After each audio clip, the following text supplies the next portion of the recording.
ఏడాకి biggest fear ఎవరంటే మీరందరూ code లేదా కవాకి అని చెప్తారు, బట్ కానే కాదు. అలాగే తన ఓన్ ఎమోషన్స్ కూడా కాదు.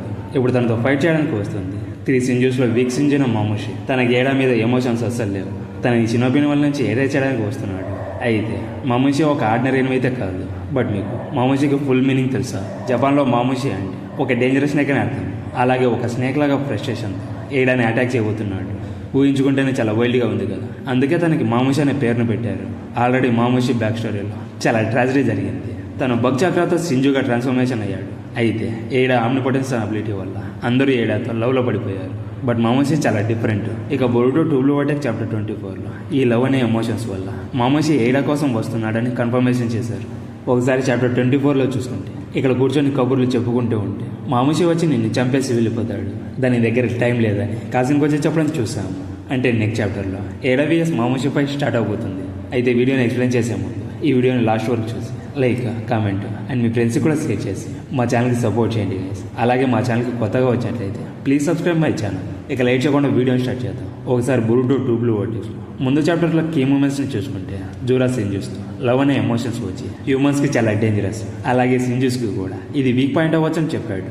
అయితే ఇక్కడ సింజూస్ హ్యూమన్స్ కాకపోయినా వాళ్ళు హ్యూమన్ చక్రం నుంచి ఫామ్ అయ్యారు. సో వాళ్ళకి కూడా ఎమోషన్స్ అనేవి ఉన్నాయి. బట్ ఇక్కడ మామూషి కేసులో చూసుకుంటే బగ్ చక్రాలతో మామూషిని క్రియేట్ చేశారు. అయితే బగ్కి ఏడ మీద ఉన్న అబ్సెషన్తో తను ఒక కుక్క పిల్లలాగా తన చుట్టూ తిరుగుతూ ఉండేవాడు. బట్ మామూషిగా ట్రాన్స్ఫార్మ్ అయ్యాక ఆ లవ్ హేట్గా చేంజ్ అయ్యింది. అందుకే తనని ఫాలో అయ్యి కన్జ్యూమ్ చేసుకోవాలని ప్లాన్లో ఉన్నాడు.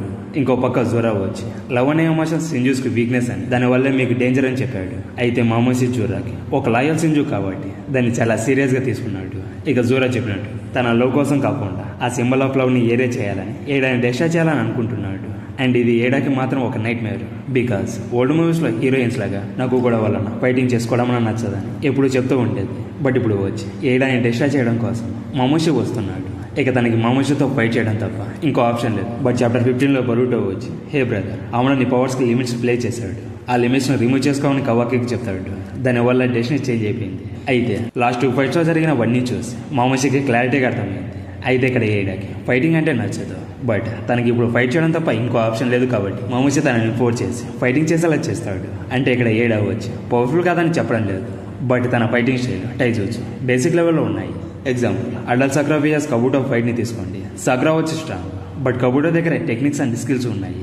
సేమ్ ఇక్కడ కూడా అలాగే. బట్ ఏడాకి పవర్స్ ఉంటే సరిపోవు, స్కిల్స్ అండ్ టెక్నిక్స్ కూడా ఉండాలి. ఎగ్జాంపుల్ జిగన్కి ఏడా అంటే అస్సలు భయం లేదు.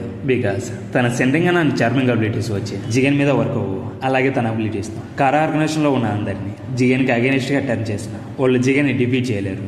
బికాస్ కారా ఆర్గనైజేషన్లో ఉన్న అందరికన్నా జిగన్ చాలా స్ట్రాంగ్ అని ఆమె మెన్షన్ చేశాడు. సో ఏడాకి ఫైటింగ్ చేయాల్సిన అవసరం లేదు. తన చార్మ్ అండ్ సెంట్రింగ్ అండ్ అబిలిటీతో తన వరల్డ్ని కంట్రోల్ చేయగలదు. అందుకే ఏడాకి పవర్ అంటే ఫిజికల్ డామినేషన్ కాదు, it's about influence and perception. But ఏడా కోసం ఏదైనా చేయడానికి డిమన్ ఉన్నాడు. బట్ ఇక్కడ ట్విస్ట్ ఏంటంటే మామూషి పైన ఏడా అబిలిటీస్ అస్సలు వర్క్ అవ్వవు. బికాస్ తను బగ్ అబ్సెషన్ నుంచి బార్న్ అయ్యాడు. అలాగే తన సెండింగ్ అండ్ అబిలిటీ గురించి కూడా మామూషికి ముందే తెలుసు. ఇక్కడ ఏడాస్ పవర్స్ గురించి సింజూస్కి కంప్లీట్గా తెలుసు. ఇక్కడ మామూషి పేరు వినగానే డేంజర్ వైపు వస్తుంది కదా. ఏడా ఇప్పుడు మామూషికి లిటరల్లీ భయపడిపోతుంది గైస్. బికాస్ తన సెండింగ్ అని యూజ్ చేస్తున్నప్పుడు మామూషి తన మీద అటాక్ చేసి డ్యామేజ్ చేయగలని హింట్ ఇచ్చారు. ఇక్కడ మామూషి ఒక స్నేక్ లాగా తన మీద అటాక్ చేయడానికి పర్ఫెక్ట్ మూమెంట్ కోసం వెయిట్ చేస్తున్నాడు. అయితే ఇక్కడ ఏడా మామూషితో ఫైట్ చేసి సర్వడం చాలా కష్టం. తనకున్న యావరేజ్ టైజూట్సు స్కిల్స్ మామూషిని డిఫీట్ చేయడానికి సరిపోవు.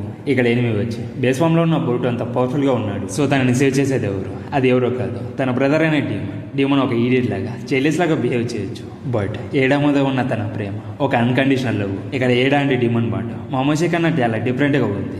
ఏడా అంటే డీమన్ బాండ్ వచ్చి ట్రూ లవ్ అయితే మామూషి అంటే ఏడా బాండ్ వచ్చి హేట్ కంప్లీట్గా ఆపోజిట్లో ఉంది కదా. సో ఫైట్లో ఎవరు స్ట్రాంగ్ అని ఎవరు సర్వ్ అవుతారని కాదు, ట్రూ బాండ్స్ వర్సెస్ ఆబ్సెషన్కి, లవ్ వర్సెస్ హేట్కి ఒక సింబాలిక్ ఫైట్. ఇక ఈ బ్యాటిల్లో మామూషి ఫోర్స్ చేసి ఏడాన్ని ఫైట్ చేసేలా చేస్తాడు. అలాగే డీమన్ ఫుల్ పవర్స్ని ఇప్పటి వరకు ఏ ఫైట్లో కూడా యూజ్ చేయలేదు. సో డీమన్ని కూడా ఫస్ట్ తన ఫుల్ పవర్స్ని యూజ్ చేసేలా చేస్తాడు. అయితే ఇంకో సైడ్ తనకున్న గాడెస్ అబిలిటీస్తో వరల్డ్ని వాచ్ చేసే ఏడా వచ్చి ఇప్పుడు ఫైట్ చేయాల్సిన సిచ్యువేషన్కి వచ్చింది. బట్ ఏడా ఈ ఫైట్లో మామూషిని డిఫీట్ చేసుకుందా లేకపోతే మామూషి తనని డివోర్స్ చేసుకుంటాడు. బట్ ఇక్కడ ట్విస్ట్ ఏంటంటే తనకి ఒక అడ్వాంటేజ్ ఉంది. అదేంటంటే మామూషి మాత్రమే ఏడా సెండింగ్ అండ్ ప్రొజెక్షన్ని నోటీస్ చేయగలడు. ఇక ఎవరూ చూడలేదు. అయితే ఇది డీటెయిల్ కాదు, ఇది ఫోర్స్ అడిగింది. మామూషి అంటే జపనీస్లో స్నేక్ అని మీనింగ్. ఈ మామూషి స్నేక్ వచ్చి ఎక్కువగా ఎక్కడైతే గడ్డి ఉంటుందో అక్కడ ఎక్కువగా ఉంటుంది. ఇక పర్ఫెక్ట్ మూమెంట్ కోసం వెయిట్ చేసి అటాక్ చేస్తుంది. ఇప్పుడు ఇమాజిన్ చేసుకోండి, ఒకవేళ మామూషి ఏడా సెండింగ్ అన్న అబిలిటీని యూజ్ చేసుకుని తన మీదే అటాక్ చేస్తే అది ఎలా పాసిబుల్ అవుతుందంటే ఏడా తన సెండింగ్ అబిలిటీని యూజ్ చేస్తున్నప్పుడు మామూసి తన ప్రెజెన్స్ ని ట్రాక్ చేసి తన రియల్ బాడీ పైన అటాక్ చేయగలడు. ఒకసారి లా చాప్టర్ లో చూసుకుంటే మామూసి ఏడా కోసం వస్తున్నాడని కాజన్కోజీ వార్నింగ్ ఇచ్చాడు. బట్ అలవాట్లో పొరపాటుగా ఏడా సెండింగ్ అబిలిటీని యూజ్ చేసి చూడడం స్టార్ట్ చేసింది. బట్ దిశయం వచ్చి మామూసి కూడా ఏడాని చూస్తున్నాడు. అయితే ఫస్ట్ ప్లేస్ లో మామూసి తనను చూస్తున్నాడని అస్సలు రిలీజ్ అవ్వలేదు. కానీ కొంచెంసేపటి తర్వాత తెలుస్తుంది. అయితే ఇప్పుడు మామూసి వచ్చి ప్రొజెక్షన్ ఇన్సైడ్ లో ఉన్నాడు. అతను నా కోసం వస్తున్నాడని రిలైజ్ అయ్యే టైంకి మామూసి తన సెండింగ్ అండ్ ప్రొజెక్షన్ లోకి ఎంట్రీ చేశాడు. అందుకే ఇది నార్మల్ ఫైట్ కాదు. ఇక్కడ మామూసికి వచ్చి ఏడ స్ట్రాంగెస్ట్ అబిలిటీ అయిన సెండింగ్ అని డైరెక్ట్ గా అటాక్ చేయడం పాసిబుల్ అవుతుంది. ఇప్పటికే ఏడ సంథింగ్ ఏదైనా చూడాలని అంటే సెండింగ్ అని యాక్టివేట్ చేసి చూస్తుంది. దాన్ని ఎవరు కూడా నోటీస్ చేయలేదు. కానీ ఇప్పుడు సిచ్యువేషన్ చాలా డిఫరెంట్. మామూసి తనని చూడగలడు. అందుకే సెండింగ్ అని యూజ్ చేయడం చాలా డేంజరస్.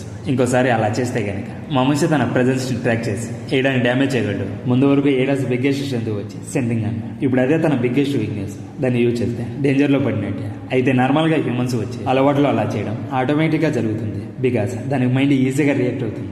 బట్ ఈసారి ఏడా సెండింగ్ అనే అబిలిటీని యాక్టివేట్ చేయడం అంటే తన లైఫ్ రిస్క్ లో పడినట్టు. సో మామూసితో ఫైట్ అంటే జోక్ కాదు. బట్ తను ఇప్పుడు ఏడా కోసం వస్తున్నాడు. అయితే ఈ ఫైట్ లో లవ్ ఆర్ హేట్ ఏది గెలుస్తుంది? దీని మీద మీ ఒపీనియన్ కామెంట్ సెక్షన్ లో చెప్పండి గైస్. ఈ వీడియో మీకు నచ్చండి అయితే please subscribe my channel. Next మరిన్ని అన్ని వీడియోస్తో మళ్ళీ కలుద్దాం. అంటే దెన్ బాయ్.